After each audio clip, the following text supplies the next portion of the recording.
Bueno, pues vamos a hablar de lo que ocurre en Venezuela a partir de este momento con Manuel Hernández, que es catedrático de Historia de América Latina en la Universidad de La Laguna. Muy buenos días. Hola, buenos días. Bueno, que con el testimonio de Laura nos hemos acercado a vivir más de cerca el drama por el que está pasando la población en Venezuela ahora mismo. Sí, claro, el tema de las manifestaciones, además, vulnerando la Constitución, están siendo juzgados los manifestantes por tribunales militares. ¿Por qué? Porque la fiscal general, que era una chavista, pero Luisa Ortega, la quieren expulsar por demencia, una cosa absolutamente surrealista que vulnera además la Constitución, y entonces no se fían y entonces los mandan directamente a tribunales militares, a pesar de que vulneran abiertamente la Constitución, porque ningún civil puede ser juzgado por tribunales militares. Y precisamente ahora mismo que está enjuiciada la fiscal general Luisa Ortega, ¿cuál es la situación en el país? Me refiero con esta mujer que ha sido un referente y ahora pues también quieren, digamos, que acabar con ella. Claro, el gobierno tiene cada vez más enemigos dentro del sector chavista. Ahora ya no solo es el sector, digamos, antichavista, sino un amplio sector del chavismo que ha creado grupos como Marea Socialista, están abiertamente en contra del proceso y de esta Asamblea Constituyente que vulnera claramente la Constitución, y la propia Luisa Ortega es una dalí de eso, y por eso el propio chavismo oficial la ha tratado de anular, vulnerando también la Constitución por una cosa surrealista, por demencia, ¿no?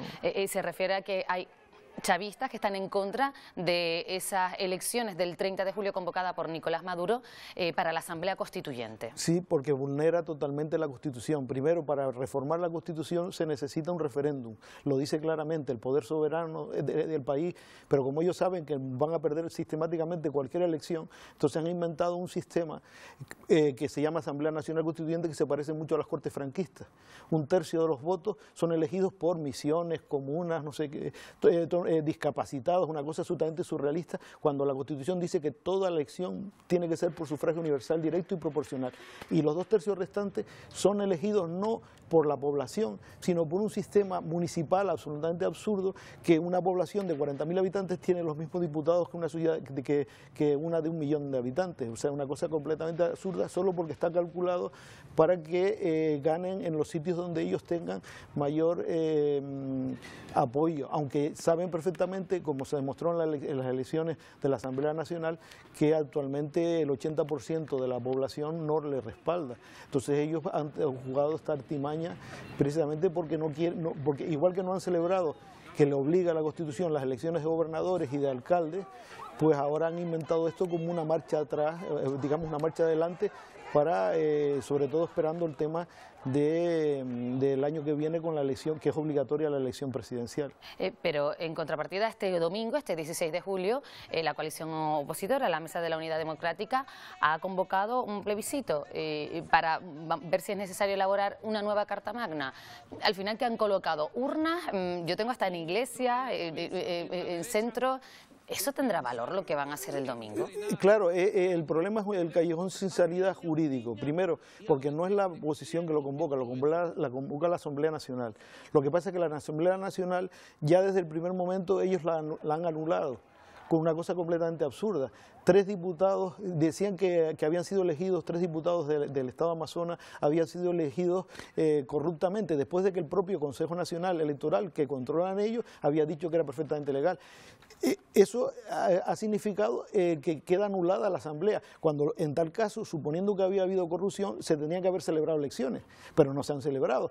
Y desde entonces la Asamblea Nacional no tiene ninguna potestad, porque saben que la Constitución tiene muchísimo poder, y entonces está anulada completamente. Y el Tribunal Superior de Justicia, que había sido elegido justamente después por el anterior Parlamento, pero después de haber perdido las elecciones de forma ilegal, incluso sin tener en cuenta, como se ha demostrado, con 2 de los miembros del Consejo del Poder Moral que elegía sin firmar las actas, que eran Luisa Ortega y la secretaria, eligieron unos parlamentarios, unos jueces absolutamente que vulneraban todas las leyes, y que lo que han hecho sistemáticamente es gobernar sobre el Parlamento, desconociendo completamente el Parlamento. ¿Y en qué momento se encuentra entonces desde este punto de vista jurídico-legal Venezuela? ¿En un callejón sin salida? está en un callejón sin salida porque la Constitución ha sido sistemáticamente vulnerada. A la propia fiscal general, que veremos que la van a deponer, han prolongado después de este tema, que ha quedado como muy raro, como es la condena domiciliaria de Leopoldo López, están esperando a tomar ya la decisión. Se ha ido postergando porque parece que en el propio Tribunal Superior de la Sala Constitucional hay disidencias internas, pero parece claro que van a deponerla. Ilegalmente han colocado una segunda de abordo en este caso, que solo podía ser elegida por la Asamblea Nacional. ¿Y qué lectura hace de la puesta, ha salido de la cárcel el líder opositor Leopoldo López, pero para cumplir condena en su domicilio? ¿Qué lectura podemos hacer de eso? Claro, dividir a lo mejor el gobierno de Maduro a la oposición. Ellos, digamos, han tratado de, se piensa, ¿no?, porque todavía no está muy claro realmente, ¿no? Por una parte se cree que ha sido por Zapatero, por otra parte se creen que es para, frente a lo que les viene, pues quedar una imagen internacional mejor, etcétera. No, pero no está claro realmente, porque además demuestra una vez más que el Tribunal Superior se pliega totalmente al Ejecutivo, o sea que el Ejecutivo es el que decide la política penal venezolana, ¿no?, como es más obvio y evidente, ¿no? Y mientras estamos viendo lo que ocurre en las calles, acabamos de ver esta semana 2 personas más han muerto, se suman ya en 94 la cifra de fallecidos, entre ellos un menor. ¿Cómo está el país ahora mismo dentro, viviendo, sobreviviendo quizás?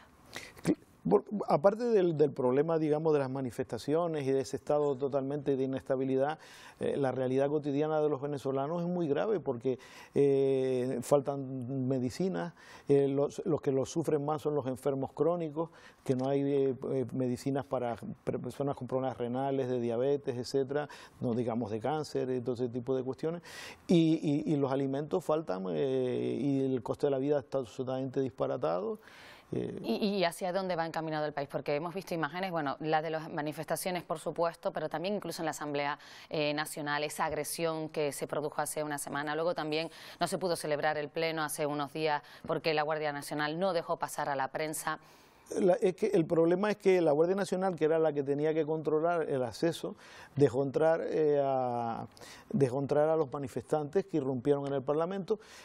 Pero hay que tener en cuenta que en ese mismo día había sido premiado el propio jefe de la Guardia Nacional del Parlamento por haberle dado un golpe al presidente del Parlamento, por el propio Maduro. O sea que está claro que la Guardia Nacional, que es un cuerpo militar, está actuando al servicio de los intereses de ese sector, digamos, lo que se ha llamado el madurismo, ¿no? Y consecuencias, quizás por nombrarlo, porque ya ha salido en prensa, consecuencias de lo que está ocurriendo en Venezuela es que, por ejemplo, jubilados que están aquí venezolanos en las islas acumulan ya 20 meses sin recibir sus pensiones, no tienen ahora dinero ni para medicina. Claro, es que es una de las contradicciones del control de cambio.